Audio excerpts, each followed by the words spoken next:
வணக்கம் நண்பர்களே, இது உங்கள் கதை சொல்லும் காதை யூடியூப் சேனல். உங்கள் மனதில் கேட்கும் குரல். இன்னைக்கு கதைக்குள்ள போகலாமா? இந்த கதையின் தலைப்பு கண்ணீரில் பதிந்த முகவரி. இது ஒரு தொடர்கதை. ஆகவே முதல் 2 பாகங்களை நினைவில் வைத்துக்கொண்டு 3ஆம் பாகத்தை கேட்கவும். இந்த அத்தியாயத்தின் தலைப்பு கனவுகளும் கண்ணீரும் தந்த இடம். ஒரு பொம்மை, ஒரு மறந்த நினைவு. அவள்தான் அனைத்தையும் மறந்து போயிருந்தாள்.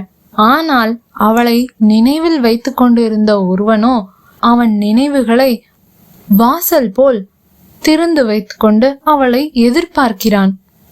மழை ஓய்ந்திருந்தது. வானம் சற்றே வெளிர்ந்திருந்தாலும் ரெய்னாவின் மனம் காரிருள் சூழ்ந்த கார்மேகம் போலவே இருந்தது. கையில் அந்த பார்பி பொம்மையோடு அவள் முன்னே எழுதப்பட்ட பூங்கா முகவரிக்குள் சென்றாள். இது அவளுக்கு பழக்கமான இடம்தான். ஆனால் காலங்கள் பல வருடங்களாக மாறிவிட்டது. தாவரங்கள் வாடிவிட்டன. சில மரங்கள் இல்லாததும் அவளுக்கு கண்ணில் பட்டது. அவள் மெதுவாக அந்த பூங்காவின் நடுவே தள்ளுவண்டி அமைப்பில் இருந்த அந்த சிலையின் அருகே சென்றாள். சிறு வயதில் தீபக்குடன் விளையாடும் போது அவளுக்கு அவன் அங்கிருக்கும் பூக்களை பறித்து இவளுக்கு தந்துவிட்டு அங்கு ஒரு தாத்தாவிடம் ஐஸ்கிரீமும் வாங்கி தருவான். அவளுக்குள் ஒரு ஞாபகம் வந்தது. ரெய்னா, உனக்கு எப்போதுமே வெள்ளைப்பூக்கள் தானே பிடிக்கும், அத நான் மறக்கவே மாட்டேன். அந்த நிகழ்ச்சி ஒரு பக்கத்தில் சிரிப்பாகவும் மறுபக்கத்தில் கண்ணீராகவும் வழிந்தது ரெய்னாவிற்கு. அதே இடத்தில் 3வது பரிசு. அந்த வண்டி போல் அமைந்திருந்த அந்த சிலை அருகே சென்றவுடன் அதன் அருகில் இருந்த பூந்தொட்டியில் மறைந்திருந்த ஒரு காக்கி கவர் அவள் கண்ணில் தென்பட்டது. அதற்குள்ளே ஒரு பழைய சித்திரம், ஒரு ஆடியோ கேசட், மீண்டும் ஒரு கடிதம்.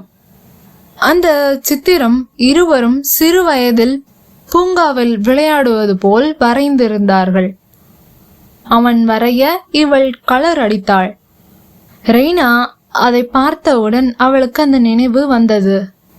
வேண்டாம் என்று அவள் நினைவில் இருந்து மறைந்த ஒன்றாக இருந்தது. கடிதத்தை திறந்தாள். நீ மறந்துட்டியா? அந்த நாள் நம்ம இதே பூங்கால நான் உனக்காக ஒரு பாட்டு பாடினேனே, நீ அதை கேட்டதுக்கு அப்புறம் எனக்கு ஒரு வாக்குறுதி கொடுத்தல்ல, ஞாபகம் இருக்கா? நீ முதல்ல கல்யாணம் பண்ணிக்கிற பார்ட்னர் நான் தான். நீ சிரிச்சுட்டு அதை சொல்லிட்டு ஓடிட்ட. ஆனால் எனக்கு அது உண்மையாக தோன்றியது. அந்த விபத்துக்கு முன்னாடி நாம இருவரும் ஒரே கனவுல வாழ்ந்தோம். விபத்துக்கு பிறகு உனக்கு எல்லாமே மறந்து போச்சு. ஆனா எனக்கு மட்டும் அது அழியாத கனவாவும் கண்ணீராவும் மாறிவிட்டது. ரெய்னாவின் மனநிலை. அவள் அந்த சித்திரத்தை பார்த்ததும் அது உண்மையா கற்பனையா என்பதை புரியாமல் விழித்தாள். நெஞ்சில் ஏதோ ஒரு படபடப்பு, பதட்டம். நான் என்னையே மறந்துட்டேனா? திடீரென ஒரு வயதான அழுத்தமுள்ள குரல் நினைவுக்கு வந்தது.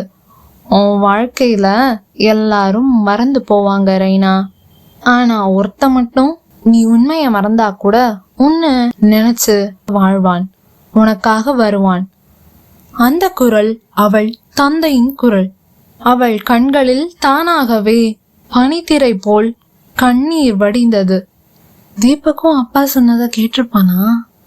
அதான் நினைப்புல வச்சா அப்படியே என்னை தேடி வரானா?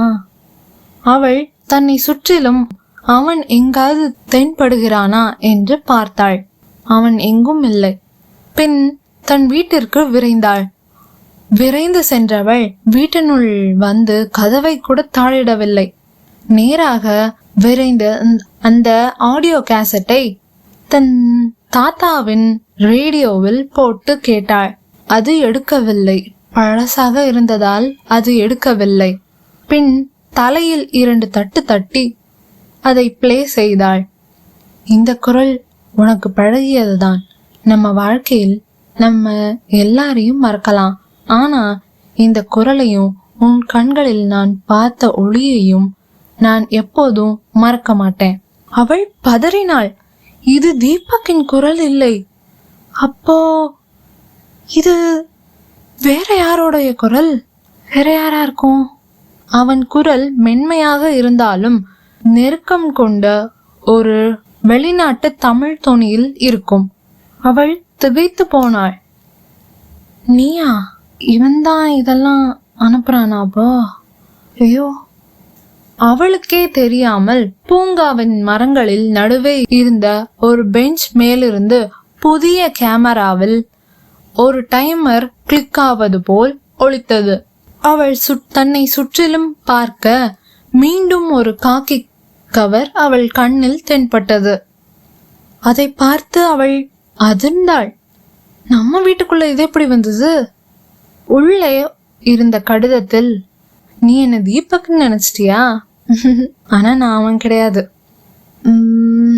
சொல்ல போனா நான் உனக்கு அவனை விட க்ளோஸ். உனக்கு இன்னும் புரியலையா? நம்ம கதை இன்னும் ஆரம்பிக்கவே இல்லை. கடைசியாக நினைத்த புகைப்படம் தான் இந்த கதையின் ஆரம்ப புள்ளியா? ரெய்னா நினைத்ததோ தீபக்கின் பெயரை. ஆனால் பின்னணியில் இன்னொரு மர்ம மனிதன் இருக்கிறான். அவளது வாழ்க்கையின் மறந்த பாதி, யாரும் தெரியாத முகமா? யார் அந்த மர்ம மனிதன் என்று தெரிந்து கொள்ள பாகம் 4 இதே சேனலில் இதே நேரத்தில் நாளை உங்களுக்காக. நன்றி.